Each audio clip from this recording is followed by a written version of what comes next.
नमस्कार। हमारा आज का विषय है, क्या होता है ईश्वरीय तत्व प्राप्त होने से पहले, या आत्मा को जागृत होने से पहले क्या होता है। उत्तर है कि आत्मा के जागृत होने से पहले, या आत्मा को दिव्य स्वरूप मिलने से पहले, ईश्वरीय दर्शन होने से पहले बहुत कुछ होता है। जीवन रूपी कश्ती डामाडोल होती है, ऐसे हिचकोले लेती है जैसे ऐसे लगता है कि जैसे तूफानों ने आकर घेर लिया हो। हर तरफ से अंधेर दिखाई देता है। जी उस ईमानदार इंसान को होता है जिसने अपने सारी ही जिम्मेदारियों को बिल्कुल ईमानदारी से निभाया हो और उसे धर्म मानकर चला हो और कहीं भी कहीं किसी तरह का खोट ना किया हो। ऐसे इंसानों की जो आखिरी परीक्षा होती है, जो एक नहीं, दो नहीं, 3 साल चलती है, लगातार 3 साल। लगातार 3 साल ऐसे लगता है उस इंसान को जैसे उसे हर तरफ से घेर लिया गया हो, हर तरफ से परेशानियां, उलझने, यूं कहें कि हर तरफ ऐसे लगता है कि जैसे वे ना ऐसे संघर्ष में गिर गया है, ऐसी आग में गिर गया है जिसमें से निकल पाना बड़ा मुश्किल है। परंतु जिस तूफान को खुद ईश्वर ने पैदा किया है, दुनिया ने नहीं, ना दुनिया के द्वारा किसी व्यक्ति ने, किसी रिश्ते या किसी नाते ने पेश किया, जो खुद ईश्वर ने हालात सामने किए हैं, वह चाहे तूफान हो, जिसने तूफान लाया वह तूफान से बचाना भी खूब जानता है। जिसने आग के दरिया में फेंका है वह उससे निकालना भी जानता है। भाव हमें जिस परिस्थिति में भी उस समय ईश्वर फंसाते हैं, हमें बस ईश्वर का प्रसाद मानकर उस संघर्ष को पूरी तरह से ईश्वर का नाम लेते हुए आगे बढ़ते चले जाना चाहिए। आपको ऐसा भी होगा कि आपका अपना रिज्क भी आपके हाथ से छूट सकता है, परंतु यहाँ एक तरफ छूट रहा होगा, वहाँ दूसरी ओर बढ़ोतरी भी होती हुई दिखाई दे रही होगी। एक तरफ ऐसे लगेगा कि ऐसी आप बेसहारा हो रहे हैं, परंतु दूसरी तरफ आपको ऐसे सहारे भी पेश कर दिए जाएंगे अगर आप उस ईश्वरीय नाम में ओत-पोत रहते हैं, उस प्रभु का शुक्राना करते रहते हैं तब, वरना नहीं। जब आप ईश्वर का सहारा नहीं छोड़ते, अपनी जिम्मेदारी का, अपने खोट का, जो आपने नियमों का पालन किया है, जिस तरह के असूलों की परवरिश की है, जिसकी आपने भक्ति की है, सद्गुणों की, वे सभी वैसे के वैसे बरकरार रखते हैं, तो कहते कि तब बेसहारा भी होते हैं, परंतु तब कोई ना कोई सहारे के रूप में वे खुद प्रवेश करते हुए आपके सामने आ जाते हैं। और ऐसे भी लगता है कि आपको बहुत सारे गम दिए जा रहे हैं, परंतु ऐसे गम के साथ आपको एक बहुत बड़ी ऐसी खुशी भी दे दी जाती है, जिसमें है तो खुशी, परंतु जिसे देखकर दुनिया जल रही होती है, और उस खुशी को सिर्फ आपने अकेले ही इंजॉय करना होता है, क्योंकि उस खुशी को देखकर बाकी सब जो है आपके साथ दुर्व्यवहार कर रहे होते हैं, परंतु फिर भी आपने हर समय उनका शुक्रिया अदा ही करना होता है।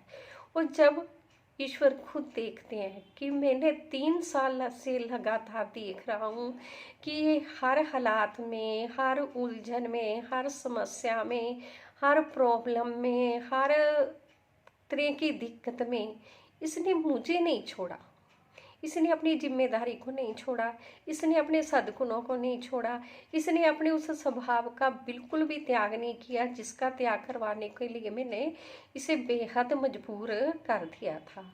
तब ईश्वर बहुत खुश होते हैं।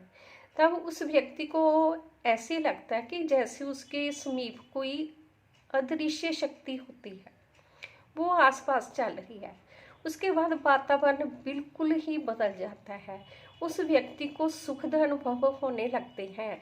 आसपास ऐसे लगता है कि जैसे वातावरण सारा ही बड़ा सुंदर हो गया है, आनंद आने लगा है, हर तरफ लगता है, हर तरफ खूबसूरती दिखाई देती है, यूं लगता है कि कुदरत सारी ही उसका साथ दे रही है। जो भी है, हर तरफ खुशहाली दिखाई देती है, खुशियाँ दिखाई देती हैं, मन में इतना सुंदर भाव पैदा होते हैं, इतने दिमाग में विचार सुंदर पैदा होते हैं कि हल्कापन रहता है और शरीर भी है बिल्कुल बढ़िया से काम करता है। हर तरफ से ऐसे लगता है कि जैसे शक्ति भर गई हो। वो इंसान पूरे उत्साही होता है हर वक्त हर समय, और बेफिक्री की नींद आती है उसे। सुबह उठता है ऐसे तरोताजा होता है, उसका दिल करता है कि वे मैं कोई ना कोई अच्छा कर्म करूं, दुनिया के लिए कर्म करूं, यानी कि वे परोपकारी भावों से भरना शुरू हो जाता है। इस तरह वक्त निकलने लगता है, वह व्यक्ति कुदरती अपने आप ही उस ईश्वर के साथ जुड़ना शुरू हो जाता है, उससे बातें करनियाँ शुरू कर देता है, अपने आप ही ये सिलसिला शुरू होता है। यानी कि व्यक्ति खुद नहीं करता, उसे खुद ही महसूस होता है कि कोई उसके ऐसे समीप है जो अपनापन दे रहा है। उस व्यक्ति को तो ये लगता है कि ये वह खुद ही है, उसकी अपना ही व्यक्तित्व है जो उसके साथ बातें करना चाह रहा होता है। परंतु असल में होता है कि वह ईश्वरीय शक्ति उसके साथ होती है। वे एक एक बात का विचार करते हैं आपस में, हर बात जब शेयर की जाती है तो हर तरह के तसल्ली बख्श जवाब मिलने शुरू हो जाते हैं अपने आप में से, अपने भीतर के से। वे व्यक्ति हैरान होता कि भीतर से ऐसे कैसे प्रश्न के आंसर मिल रहे हैं, और वह भी ऐसे कि जो बिल्कुल ही संतुष्टि दे रहे हों, 0% भी ऐसा ना हो कि किसी तरह का कोई शक, भरम, गलतफहमी जब कुछ भी हो, बिल्कुल 100% की संतुष्टि प्राप्त होती है। ऐसे व्यक्ति बड़ा खुश होता है कि ऐसा सब कुछ चल रहा है।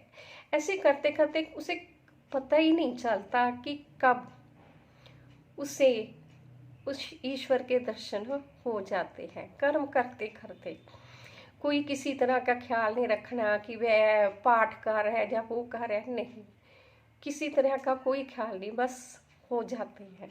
और वह ईश्वरीय ऊर्जा ऐसी है कि जो ऐसी ज्वाला है परंतु फिर भी उसमें गर्मी नहीं है, ताप नहीं है, वो एकदम से आती है और चले जाते हैं, दर्शन देते हैं आपको, दीपक की तरह जलाते हैं और चले जाते हैं। आपकी सारी दुनिया ही बदल जाती है, आपको वो दिखाई देने लगता है जो कभी आपने देखा ही नहीं होता। आप एक ऐसी दुनिया के साथ जुड़ जाते हैं जहाँ प्रेम ही प्रेम होता है, जहाँ आपके लिए हमेशा शुभ इच्छाएं ही होती हैं, और आप वह सब कुछ देख पा रहे होते हैं जो कोई भी नहीं देख पा रहा होता। और आपको आपके साथ एक ऐसी प्रेरणा शक्ति आकर जुट जाती है, जो प्रेरणा सिर्फ आपके लिए ही बनी होती है, आपके लक्ष्य के आधार पर ही होती है। तब जब आप ईश्वरीय दर्शन करते हैं तब आपको एक आशीर्वाद भी मिलता है, जिसका मतलब होता है कि ये आपका जीवन लक्ष्य है, जिस पर आप आपने आगे का कर्म करना है। उस आधार पर ये धीरे धीरे व्यक्ति को ज्ञात होने लगता है, तब तो नहीं, धीरे धीरे उसे ऐसा कुछ प्राप्त होने लगता है कि उसे लगता है कि उसकी कोई रहनुमाई कर रहा है, कोई उसे अपने ये बता रहा है कि अब तुमने ये करना है, अब तुमने ये करना है। यानी कि उसे किसी की ना सलाह लेने की ज़रूरत पड़ती है, ना कहीं जाने की ज़रूरत पड़ती है, ना कुछ करना पड़ता है, उसे घर बैठे बैठाए ऐसी सब कुछ उसके सामने आने लगता है। यानी कि कुदरत खुद, सारी कायनात उसके सामने अपने आप का समर्पण करते हुए दिखाई देती है, जो उसकी हेल्प करती है, सहायता करती है। उसे जो भी चाहिए वह उसे वहीं पर ला कर देती है जहाँ वह होता है। धन्यवाद हमारी बातों को ध्यान से सुनने के लिए। खुश रहें, खुशहाल रहें। वीडियो अच्छी लगी तो लाइक, कमेंट और शेयर भी जरूर करना। धन्यवाद एक बार फिर से।